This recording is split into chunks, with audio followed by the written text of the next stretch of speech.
clean is on. As you may be aware, we had challenges of garbage collection. In some cases, the council was not able to collect because at one point the dump site was full, and we didn't have a bulldozer to push. But now, with support from UNRWA, we have now cleared, and the dump site now is safe and cleared for the dumping. So we now embark on everyday collection of garbage from all the sources so that the town is clean. But we have not stopped there. You can see already we are doing a routine sweeping of the streets with the partners, with the various organizations, with the volunteers, and with the leaders of council all get involved. Once every month we now go and sweep and make the town very clean. What is now important is for us to maintain that cleanliness. We are making an ordinance to safeguard that. Number one, we want the garbage to be sorted right from the source, from the primary source. You who is generating the garbage should separate between those which are decomposable and those which are plastic, those which are kavera, those which are glasses, bottles, and so on. Separate them from households, from shops, and from business premises, all of those. Number two, the partnership with the NFA is superb. We are getting seedlings of various types of trees, including those which are ornamental for the beautification program. But also we have made a budget under the natural resources sector, a budget which is going to be able to support the beautification program. So it is on. It's on. You know, for a long time we have been battling. We have been doing useless battles here in the city. You are aware. Fighting. Stakeholders did not understand their roles. This one thinks the role of the mayor is mine. The mayor wants to do MP's work. MP wants to do the mayor's work, maybe town clerk's work. So, but we have sorted out those fights.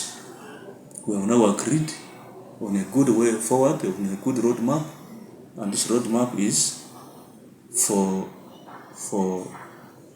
the city to grow. So the beautification program is on.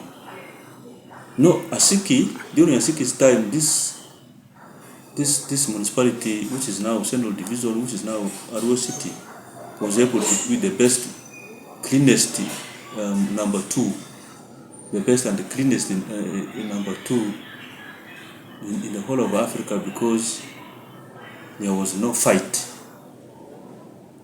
His Wasipo Asiki was working very well with the mayor of Arua Hill and the mayor of Lead Viso. Technical officers followed suit. But for a good part of my tenure as a mayor here, starting 2021, up to recently, we have been engaging in very useless wars, but it has been sorted. You can even now see the town's fish has started changing. We are implementing trade order. Trade order means people must go and sell and do business in gazetted places. We are moving people very aggressively from the streets to the gazetted places to do their businesses. Go to markets, go to places where council can maintain law and order. So once people move away from the streets, once we arrange the border, the rest will be history. So the beautification program is on. We are going to achieve the target with the continuous engagement and sensitization of the people. Do you have the specific budget for it? You said there's some Yes, budget. there's How a much? budget. I don't have it off head, but we have, I vividly recall the council passed in the recent budget for under the natural resources sector for tree planting in the council. And under the partnership with the Triple GI, there's also a big component for tree planting. So some of the trees which are going to be specifically for beautification are going to be what we call ornamental trees. These ornamental trees are for beauty. They are not ordinary trees which grow and form shady branches, which grow into timber, which grow into fruits. No, they are just for decoration. We shall embark on those, and we are appeal to the community not to destroy those trees which have been planted. I've seen UNRWA made a huge effort to plant trees along the roadsides. If you go to developed countries, you will find the islands which divide the road into two. For us here, we build them, but in developed countries, they plant trees, ornamental. I saw in Germany, I saw in Italy, they plant, even in Ethiopia. In Ethiopia, they plant ornamental trees and flowers all over the streets. When you pass, you really feel you happy. You feel welcome. You feel welcomed in the city. You feel the beauty. This is where we want to go, except our streets are narrow. Our streets, which were designed during colonial times, are very narrow.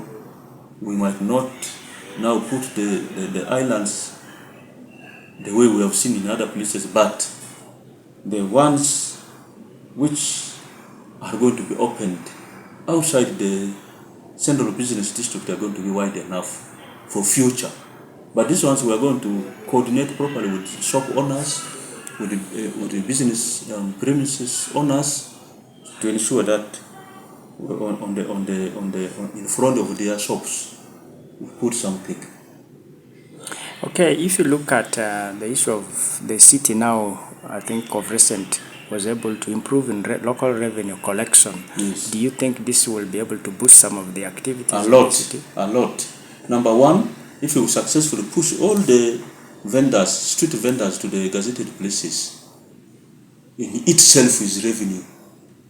Number two, when we have a clean town, a clean city, especially at the central business district level, it will attract visitors. A clean, peaceful city attracts visitors, attracts investors. All these visitors come with money.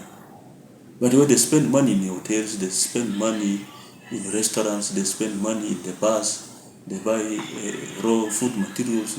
All those translates into taxes. Because if we have visitors who go and sleep in the hotels, we collect what we call local hotel tax from those hotels.